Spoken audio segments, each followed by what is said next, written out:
அன்பு தமிழ் உறவுகளுக்கு நெஞ்சார்ந்த வணக்கங்களை உரித்தாக்கிக் கொள்கிறேன். நான் உங்கள் மூவேந்திர பாண்டியன்.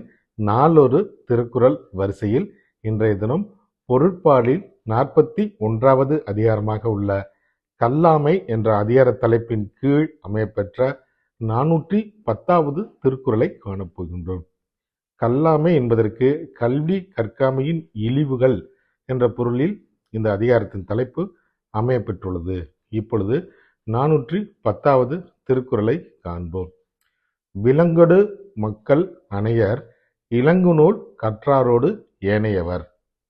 விலங்கொடு மக்கள் அனையர் இலங்குநூல் கற்றாரோடு ஏனையவர். இத்திருக்குறளுக்கான பொருளினை இப்போது காண்போம். மக்களுக்கும் விலங்குகளுக்கும் எவ்வாறு வேறுபாடு உள்ளதோ அதே அளவு வேறுபாடு கற்றவர்களுக்கும் கல்லாதவர்களுக்கும் உள்ளது என்பது இத்திருக்குறளுக்கான பொருளாகும்.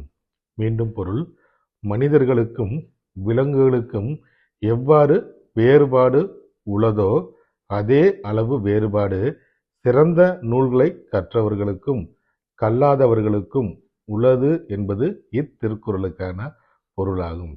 சுருக்கமாக சொன்னால், கல்வி கற்றவரே மக்கள் என போற்றப்படுவார்கள், கல்வி கற்காதவர் விலங்குக்கு ஒப்பாக கருதப்படுவார்கள் என்பது இத்திருக்குறளுக்கான சுருக்கமான பொருளாகும்.